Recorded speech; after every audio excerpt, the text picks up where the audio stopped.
Okay, welcome and good afternoon, good evening, or good morning to everybody who has joined us here. I'm going to wait just a few more seconds as more people are coming online, it looks like, as I'm speaking. A few housekeeping measures for those of you who are already with us, just to make sure you're in the right place. This is Facing the Future's webinar about buy, use, toss, a closer look at the things we buy. And we'll get going in just a minute. To let you know, we will be sending you a link at the end of this to an archived copy of this webinar. If you want to share it with somebody else or don't have time to watch it in entirety today, you can watch it at your leisure online later. And a couple things for you at home or in your office or at school. If you look on the top right-hand side of your screen there, you may need to have a little box that you can click to open up, and that will allow you to ask questions or chat with us and see what's going on in the webinar itself. You can also close it out if it's taking up too much room on your screen. There are lots of us signed up today for this, and that is great to see.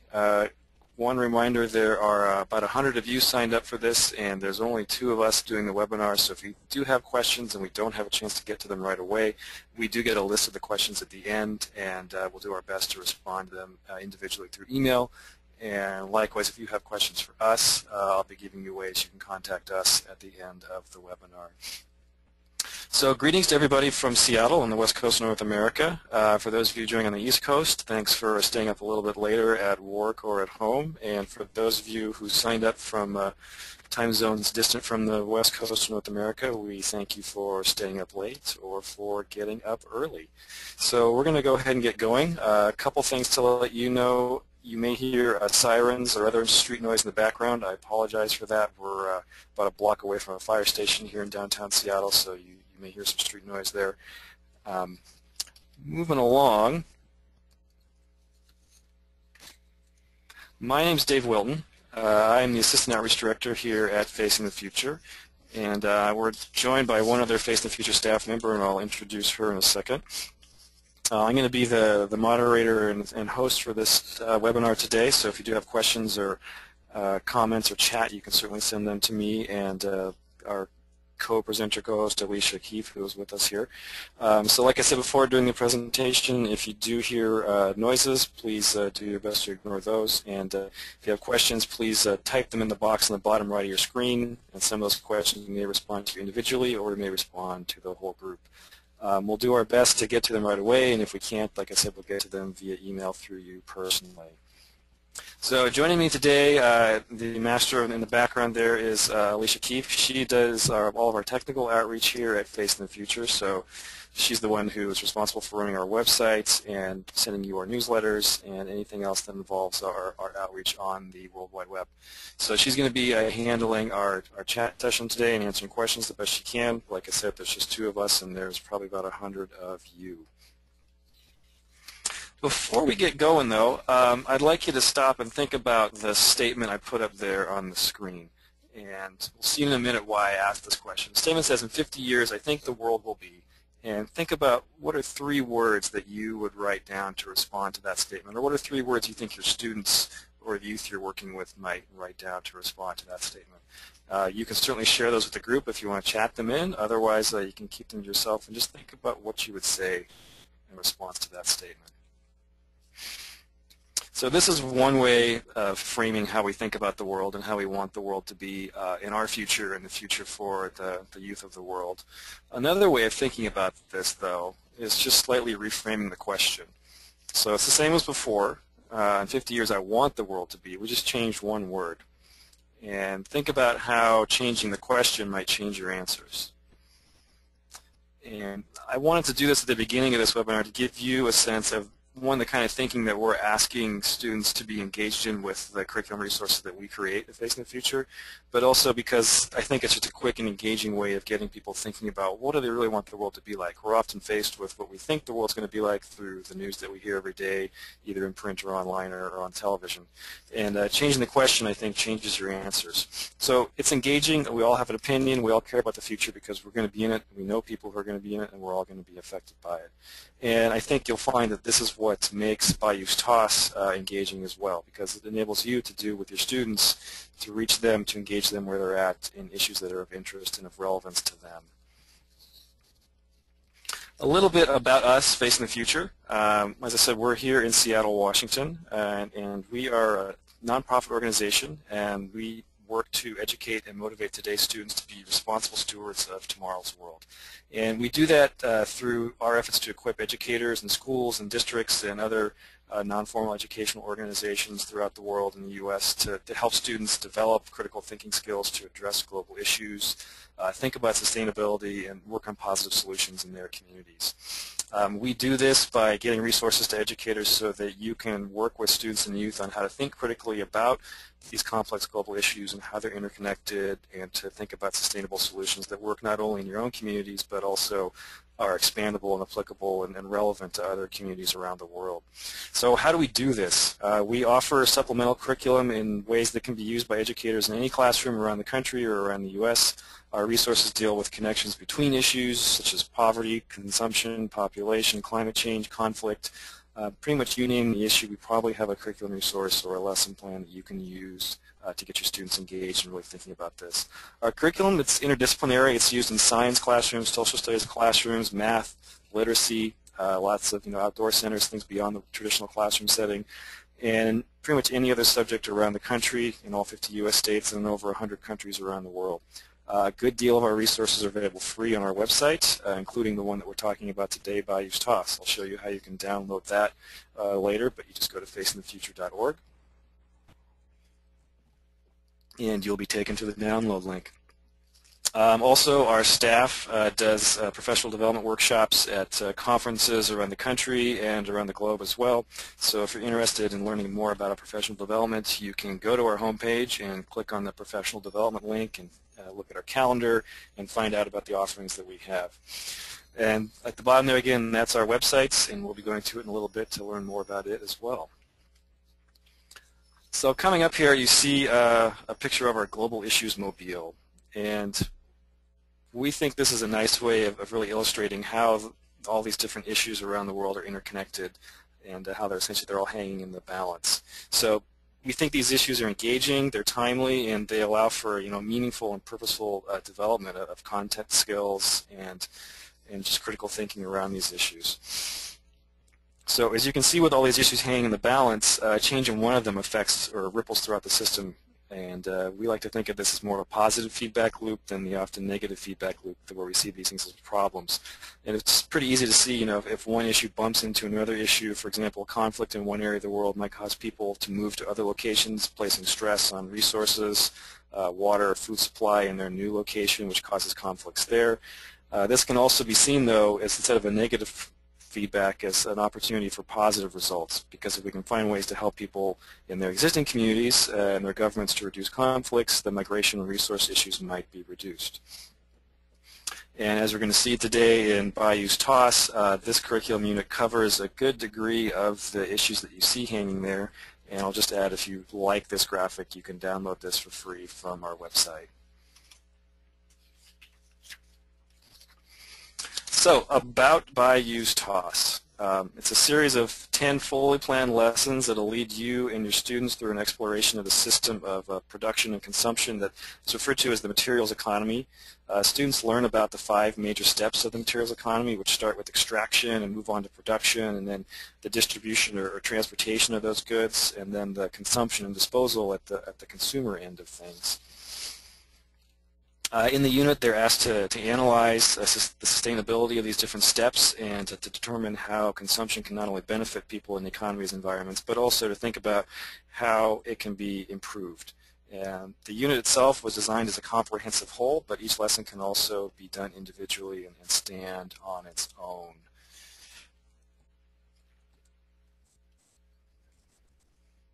So moving along here, you have up in front of you there a picture of the layout of the curriculum unit itself, of Bayou's Toss. And it's designed, like I said, to be done as a series of 10 lessons consecutively. You could do it in as little as 10 days if you wanted to. Each lesson includes objectives, the time required, the key concepts covered, recommendations for background reading if you want to learn more about it, and lets you know all the materials and prep work that you need to do before you start, and has step-by-step instructions including discussion questions at the end, and we do our best to provide you with a whole host of extensions for additional things you can do, action project ideas if you want to be involved in a service or project-based learning extension with your students. And there are also student readings in this unit, and all the worksheets and handouts that you need are right there and reproducible or copyable from the unit itself. When you download it from our website, it comes as one PDF file, and then you can choose to print off or share what you need with your students that way. We have a couple of polls that I'd like to start so I can get a sense of, and we can all get a sense of who's here and what we're doing. So we're going to do two of them now. So why don't we start with the first poll about what grade levels people are teaching.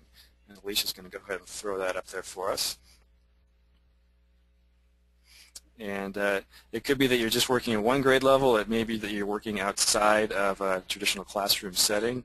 But let us know where you're at, and just kind of gives us a sense of what information we might not give to you and who's interested in learning about this.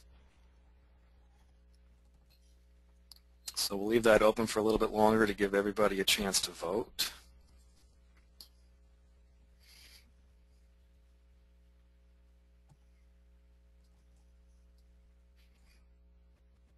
All right, so it looks like Alicia's going to go ahead and close that out and share the results with us there. So it looks like a good majority of us are all kind of concentrated in one grade level, so that's great to see. So thank you, everybody, for sharing that with us. And before we move on, there's one other poll just to get a sense of where people think they might be using Bayou's TOS and what subject areas.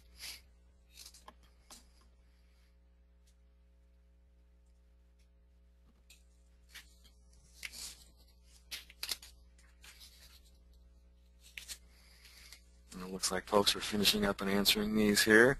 So thanks again for telling us a little bit about yourself.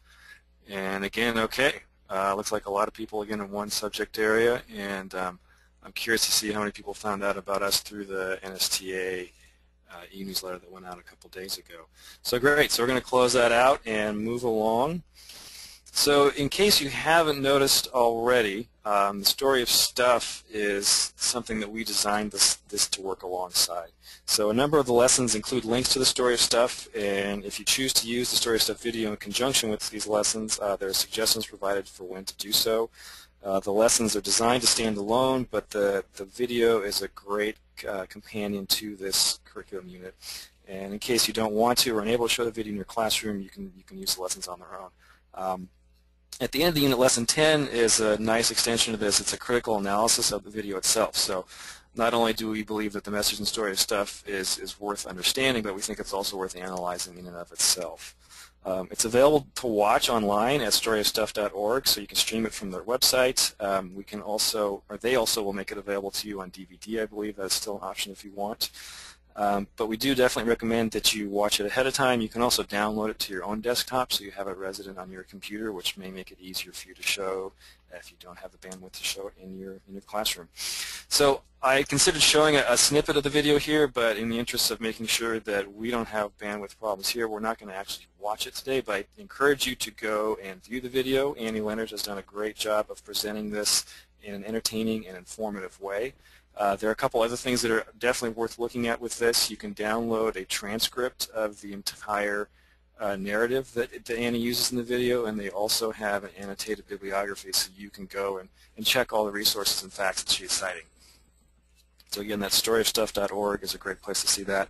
And just out of curiosity, our next poll here, I want to see how many people who are here today have already seen the video.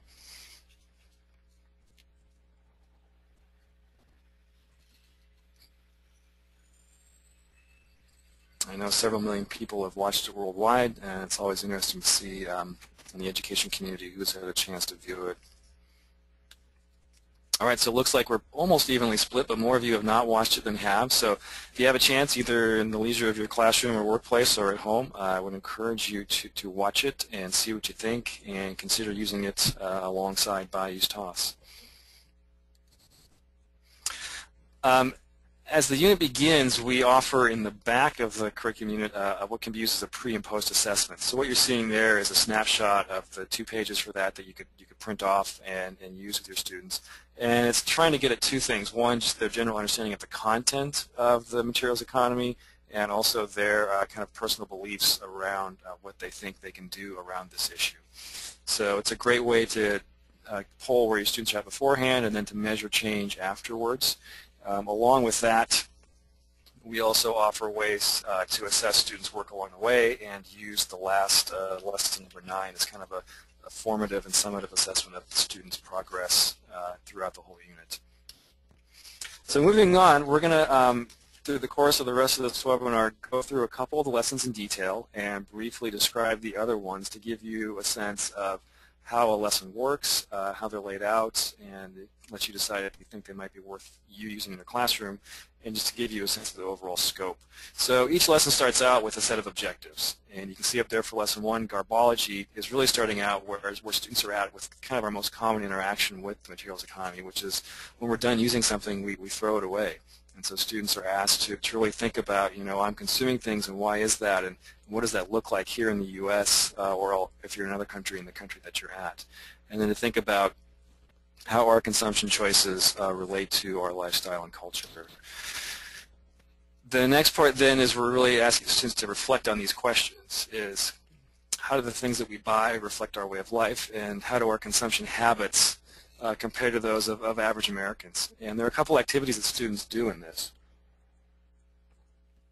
The first one is a simple activity where you would have students bring in either the trash that they've generated for 1 or 2 days, or to make a list of the trash they've generated for 1 or 2 days, or you could collect the trash generated in your classroom for a 24-hour period. But whichever the source of trash you decide to have is to have students then look at them all and view them through the lens of which of these are luxury items and which of them are essential. And after students have considered these, they can get into groups and think about what they would use, what they don't need, and if they're luxury items, how could they consider living without them? If they're essential, what makes them essential? Students then present their findings to the class, explaining which items they thought were essential, which were luxuries, and then explain how they determined which items were in which category. So these are brief presentations kind of as an introductory hook lesson to the lesson itself. Moving along then, students are asked to read a short 2-page reading called Buried Treasure. And the idea behind Buried Treasure, it's a fictional story about an archaeologist or a garbologist who finds a midden, which is a collection of waste, which contains trash that was produced and buried during a 6-month period in the way back year of 1999. So you may choose to set this far in the future if you want. But this archaeologist is trying to learn about the people who produced this trash by investigating the contents of this midden. And the breakdown of the trash there you can see on the left-hand side. And the story itself is fiction. The trash contents are derived from actual accounts of U.S. trash. And the reading itself is referenced so you can find out where that information came from. So as you can see there, 34% of it is paper, and that is pretty commonly the largest part of our trash stream, and all the way down to 1%, which is electronics, so a relatively small part, but also a quite toxic part. There's some questions there students are asked to think about, and to think about what do we know about our people just based upon what they throw away, and then to kind of bring that back and to look at our own trash that they did earlier and think about what does that tell us about who we are right now based upon what we throw away and what do we think is important.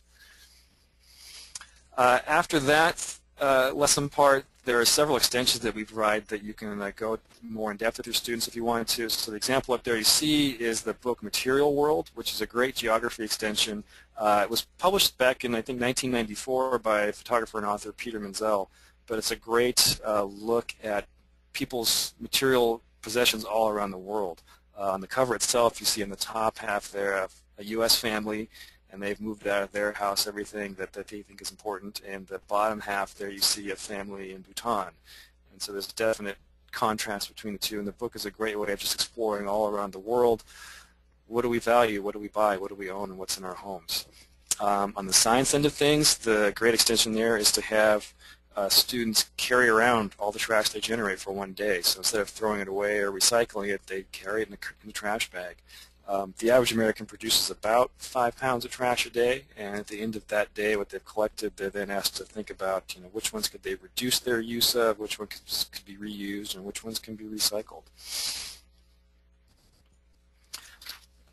The action project idea that we have for this lesson is to have students extend beyond their personal use or classroom trash to look at, what's thrown away in your classroom, or you could extend it to doing this with a business or another community member, and to go back and do that same exercise but on a larger scale, because you're going to find more things because more people are throwing in the trash. And the other opportunity there is the Green Schools Initiative, which is a chance for you to really incorporate a lot of what students did in this lesson throughout the entire school, of looking at the systems of trash removal, waste reduction, and how you can improve the systems in your school to make it a greener school. So that's greenschools.net if you want to go there and learn more about that. And then this is a great one that I like. This there's a poll question I want to ask you first, though. So Alicia's going to put that one up. And while you're looking at that, what that is, that's a picture of plastic bottles created by the artist Chris Jordan.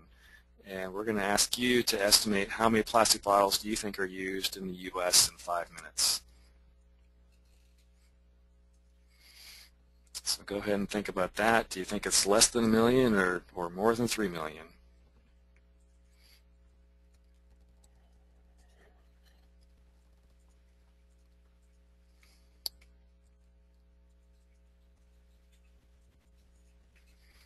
Okay, so pretty close. The correct answer is 2 million plastic bottles are estimated to be thrown away in the U.S. in 5 minutes.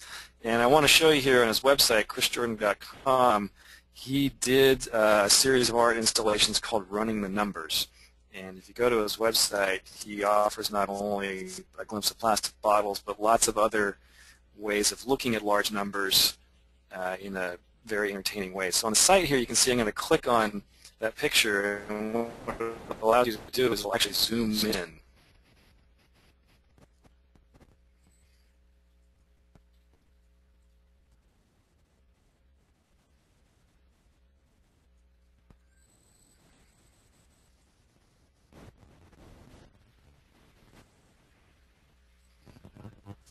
And there we go. So you see that's a kind of an up-close snapshot of a small portion of the millions of bottles that are thrown away just in 5 minutes, and then you can zoom back out, and as it's doing that, I think it gives you a better sense of the scale of really the amount of waste that could be better dealt with. So again, that website is chrisjordan.com, and the installation of the artwork piece is called Running the Numbers. The art itself is on tour around the country, and you can find out about that on the website, and he also, I believe, recently has published a book of this. All right, so we're going to get back to moving through the curriculum unit itself. And I want to show you next all of our curriculum, all of our lessons are matched to all 50 state standards, and I want to show you how to access that. So we just went through lesson number 1, and I'm going to go to our website and show you, for example, if you lived in the state of Texas and you wanted to find out what the standards were for lesson 1, I would click on the resource that I'm using, which in this case is called BYU's-TOS, and I'm going to hit search. And that is going to take me to the list of lessons in BYU's-TOS. So we just looked at lesson 1, which is garbology. I'm going to click on View Standards, and that is then going to ask me to choose the state I'm in. So let's just say, for example, that I am in Texas, and I want to look at the Texas Tech Standards. Click on that, and it's going to pull them up. Now, BYU's-TOS was written with grades 9 through 12 in mind. That's not to say that you can't use it in younger grades or older grades, but that was the grade level band that we decided best worked with the content in this covered in this unit. So I'm not going to give you the whole list here, but you can see, for example, the grade 9 science standards for Texas are pulled up right there, and if you scroll down, it will give you also a list of social studies for grade 9, and it moves it all the way up into the higher grades, grade 10. So I don't want to give you guys whiplash. We're going to stop there. But that resource is available for all of our lessons, all of our curriculum units, all of our textbooks and lesson plan books. And it's accessible from the curriculum page on our home page. So getting back to the unit itself, after the standards that we looked at there, we're going to skip a couple lessons. So day number 2, or lesson number 2, is called Mapping the Impact. And in that one, students create a web diagram to illustrate the environmental, social, and economic impacts associated with everyday items. So the activity expands on the concept of ecological footprint to consider impacts of a lifestyle on impacts on people and societies. Students develop ideas to reduce their ecological footprint and the impacts associated with an everyday item. So you might choose, for example, to look at the ecological footprint of a pair of tennis shoes and decide where do all those materials come from and ways to reduce the impacts of production of tennis shoes. The other lesson that we're going to skip over is lesson number 3, or day 3 as you see there, which is called Drilling Down to Sustainability. And in that lesson, students define and discuss sustainability and its 3 components, the economy, the environment, and society. And in a warm-up activity, they evaluate 2 seemingly identical apples through the lens of sustainability to determine if one apple is more sustainable compared to the other in light of where it was grown, how it was grown, what it tastes, what it costs, things like that. Students then discuss and debate the sustainability of various resource extraction methods and finally determine if there are alternatives to the current ways that we extract resources that would be more sustainable. So that's lessons 2 and 3, or days 2 and 3, and we're going to take a look at lesson number 4 on day 4, the cost of production, next. And in this lesson, students were really looking at what are the hidden costs of things that we produce, or if you're an economist, some of the externalities of production. So students consider where most of our imported material goods are assembled and the environmental and social impacts of production, and in small groups, students develop policies that a company might use in working with foreign manufacturers, considering the pros and cons of the policy. And the class then votes on that policy and advocates for business and government leaders to actually adopt or enforce these policies. So the questions there that we're asking students to think about is just what are the impacts and how could we change or reduce these impacts, and what does it mean if we're producing a good percentage of the things we consume elsewhere. In the activities there, the first part of the lesson starts off with simply asking students to look at what they're wearing. So on the tag of your shirt or your pants or your shoes, where was it made? And once they figure that out, they report back to where the class is. You can graph these, tabulate them on a map, and see where the majority of things come from. And as many people probably would guess, we import more material goods from China than from any other country currently. And the question to ask your students is, why do you think we import so many of our goods from China, and why not some other country, or why not the U.S.? And then students read a short reading called Working for a Living, which I'm going to show you there. And it's essentially a tour through or a comparison of low-cost labor versus the true cost of labor, and it's kind of prefacing it for students to think about if you are a shopper or a consumer and you're concerned about what you're reading, what can you do? So it offers some alternatives for students to think about when they're making buying choices. So after they've read the cost of production, students then are essentially made the boss of a country, or not of a country, of a company. And so you're a U.S. executive that sells clothing that's sewn in China, and students work in groups of 3 to complete this activity called You're the Boss.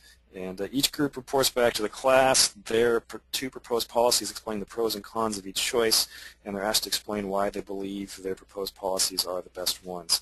So you can see up there on your screen there are some ideas for what they think would be the most important standards for labor and environmental impacts, and then they have to then make some choices about, based on what they think is important, what's their policy statement going to be. And then the class votes as a whole about which one they're going to adopt. And then some extensions here. One opportunity is to have students research the product trail of an item and then write a narrative about it from that item's perspective. So really thinking about, where does it come from, where the materials come from, how are they processed, and what's involved in each step of the way. So students then write it from that item's perspective to give them really a bird's eye view of what's involved in creating something and how it ends up on their front door. And lastly, ideas for action projects there is to research actual corporate policies using apparel companies as a way of learning about that. And so up on the right-hand side there in the unit itself, we've referenced those 3 companies, Patagonia, Nike, and The Gap, with their corporate policies. So you can go to the websites with the links provided in the unit to learn more about what these corporations have decided is important for them, for their social responsibility, as it's often called. So those are held up as examples. They're by no means the only ones out there, but we want to provide you with a couple different styles of companies for students to reference. And then students are then asked to find other companies that maybe don't have corporate policies that take into consideration people, places, and the environment like others do. And then to write letters based upon what their decisions were in the previous You're the Boss exercise, expressing their concerns and maybe also offering their suggestions for what they could do. A great movie, if you want to learn more about this, either personally just as background information or have your students watch in the classroom or at home, is this film China Blue. And it's a documentary about a 17-year-old factory worker, Jasmine, who works in a garment factory in the conditions that she works in. So this is put out by PBS in their Independent Lens series, and that's the web address down there at the bottom where you can learn more about it. Getting back to the unit itself, we're going to skip over a couple of the lessons there, which are days 5, 6, and 7. And on day 5 there, the activity of the lesson is called On the Road to Retail.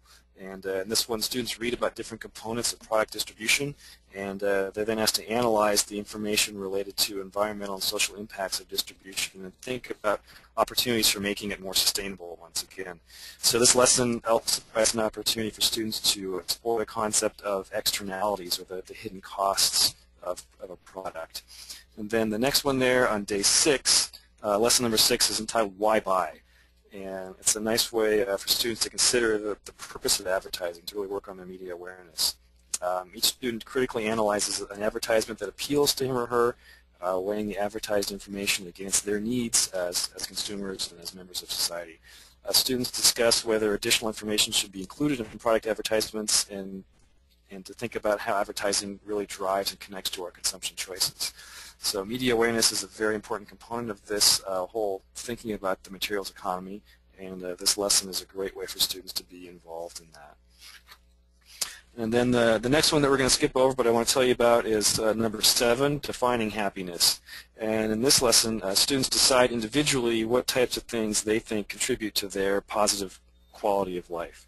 So they compare their ideas about quality of life to other national statistics related to how Americans spend their time and determine how Americans could restructure their time to improve their quality of life. Students are also asked to evaluate their own progress toward living the good life and how their personal consumption habits might impact positively or negatively their progress towards living the life that they would like to lead. So that's lesson 7, or day 7, and then I want to talk to you next about lesson number 8, which is called It's a Dirty Job. And in this lesson, students take on the perspective of different stakeholder groups involved in determining how to deal with the community's growing trash. And the groups are encouraged to form alliances in order to reach consensus on the plan that will be best for the community. So these are the questions there, is to really think about, everybody needs to throw stuff away at some point in time, and where does it go, what's the best method of doing it, and how can we think about how our waste affects people, the environment, and the economy, and what are some better ways or more sustainable ways of managing our waste stream. So the next question I want to ask you is this one here, which is, when I throw something away, I know where it is disposed of. And just let us know through the poll question there if you do.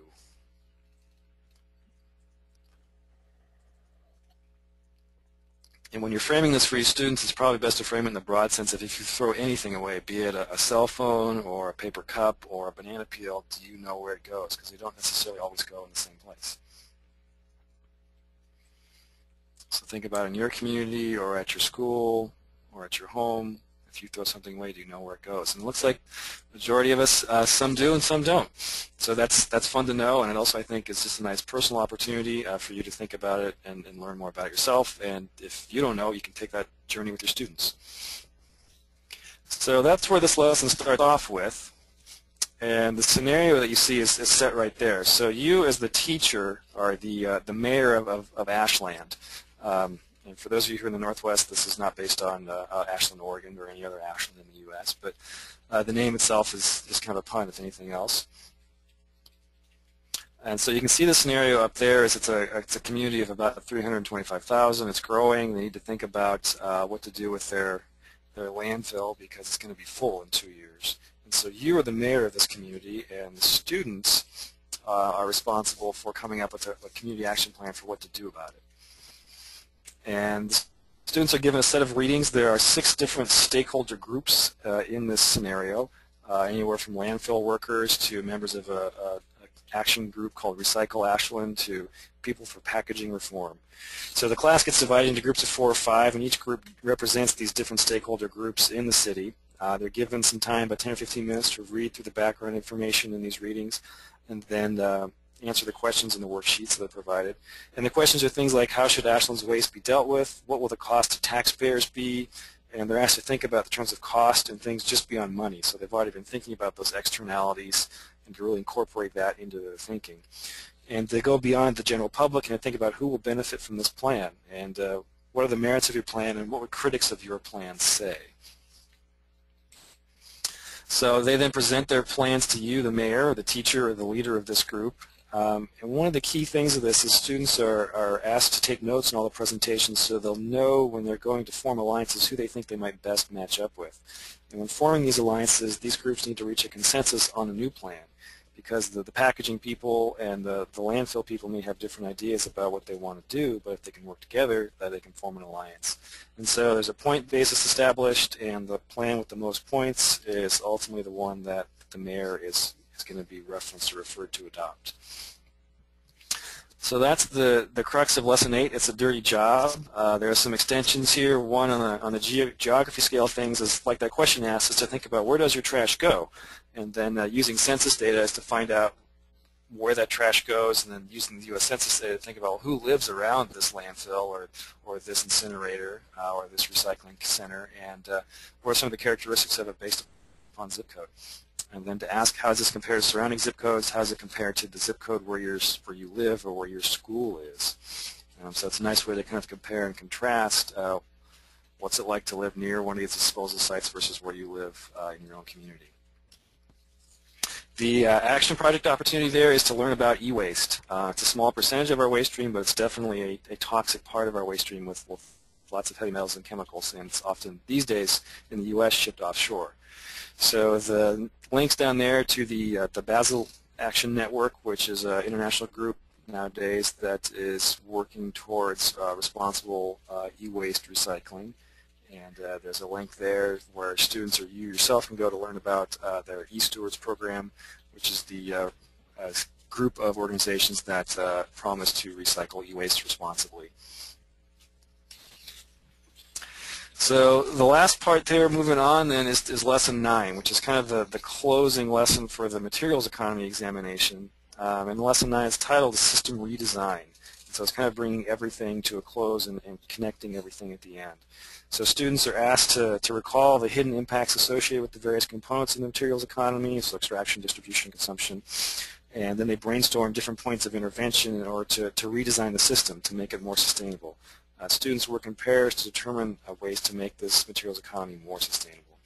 And one thing, like I said, if you're using this unit in its entirety, this lesson can be used as an assessment synthesizing students' knowledge of the materials economy as a system.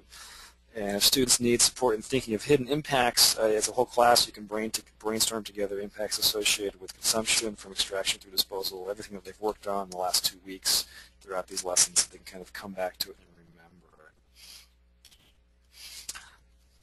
it. In Lesson 9, students are asked to fill out some blank index cards. So on each one, they're asked to write one negative result of the materials economy on their card and point to where each of the 5 signs you prepare to locate it.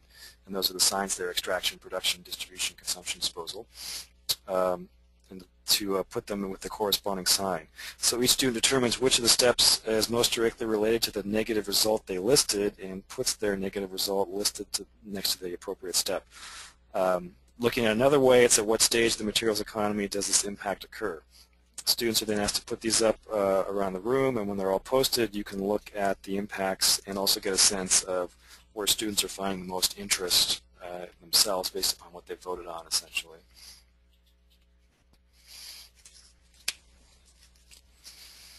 So again, there's the link to remind you is to watch the final segment called Another Way in the Story of Stuff, and to think about what Annie talks about, which is the materials economy is a linear system on a finite planet. So it's extraction on one end and disposal on the other end and several steps in between, but there's a way perhaps to redo this system to make it not so linear.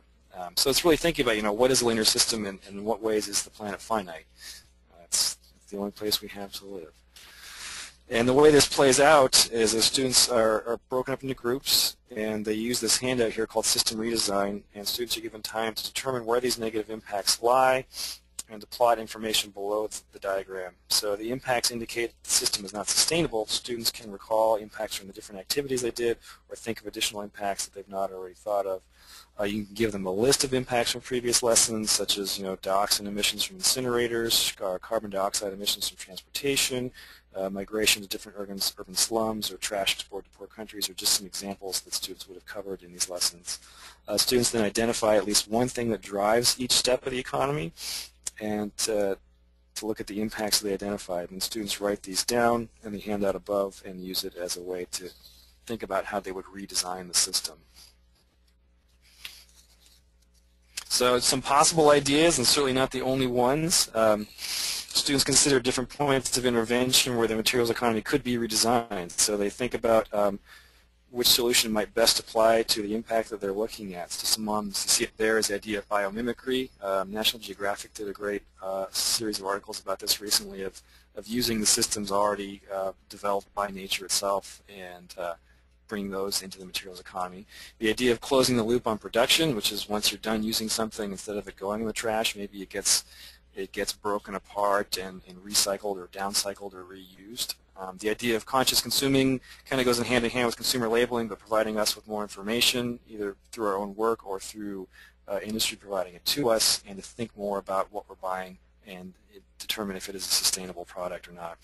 And so students think about the impacts of each solution to make sure that the impacts are not worse than the impacts of the existing system, and try and find ways to improve that system. Ways to think about taking this further is to have students write a Bill of Rights for the materials economy, so they create specific rights for consumers, workers, and other living things and all persons.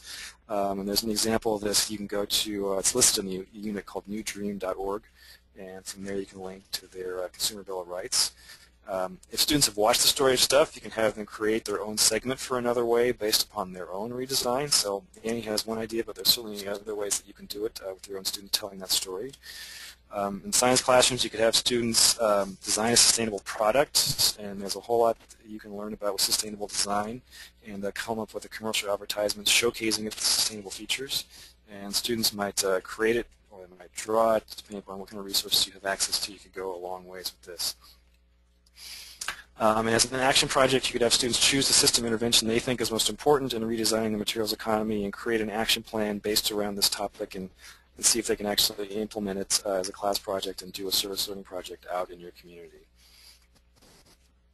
And then kind of finishing up there in the conclusion, we just finished day 9 or lesson 9, and lesson number 10 or day 10 is called Analyzing the Message. And we thought this was an important piece to have in here because Story of Stuff it's a powerful video, it's very informative, but we also believe it's important to analyze the message just as it's important to analyze any other media message that we get.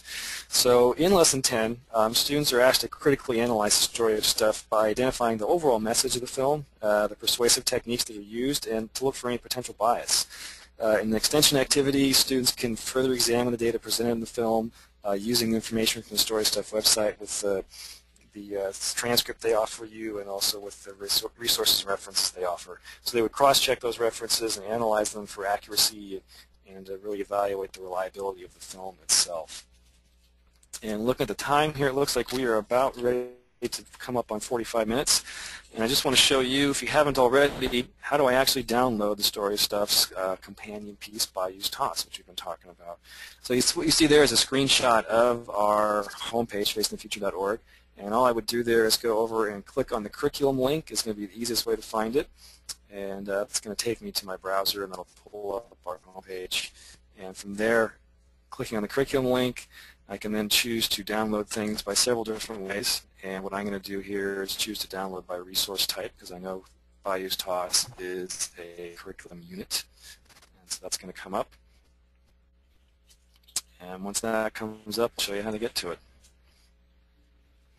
So we click on, there it is, Bayou's Tots. So I click on the icon itself, click on the free download link right there, and that's going to take me to a spot where I'm going to be asked to put in my email address. And if you want to contact me, I am just Dave@facingthefuture.org, and I click continue, and and that is going to bring up the download for me. Now, if everybody downloads it at once, things might slow down a little bit. It's a PDF, it's a couple megabytes, and it'll show up probably in the download folder on your computer or wherever you tell your computer you want it to go to. So that is us, facingthefuture.org. Other places you may want to look at, we have a curriculum finder, which is a very useful piece. If there's other things that you are going to be teaching about, you can click on that link, and that will allow you to learn about different lesson plans that we have, different material resources that we have that you can use with your students if you like using Values TOS. So again, thank you to everybody who spent the time to attend. A few more housekeeping measures about us. Again, that's our website up there. I really appreciate all of you being here today and taking the time to bring the skills and knowledge to your students. The best way you can learn about us is through our website. One thing I do want to tell you about is you can sign up for our newsletter on our webpage. Oh, look at that. There it just came up.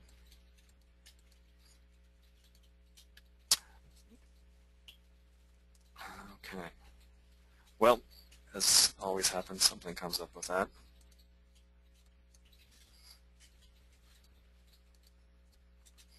And from our webpage, you can learn all about us. The other program I want to tell you about is our Peer Educator program, which is a chance for you to share how you are incorporating global issues and sustainability in your classroom, and we can underwrite some of your costs to go into conferences to share about that. We're going to send you a survey in about 6 months, and that survey is really important for us. If you're willing to take the time to fill it out, it gives us feedback on our resources and it'll let us know how to do a better job supporting you, and also allows us to be able to continue to provide free resources like Values TOS. You can sign up for our newsletter online if you're not already signed up for it, and if you need to contact me, my name is Dave at facingthefuture.org. And I will leave you with that thought from Buckminster Fuller and remind you that you can download this from our website, and I will be sending you a copy of the slides and also a link to an archived copy of the webinar itself. So thank you everyone for attending, and have a good evening or afternoon.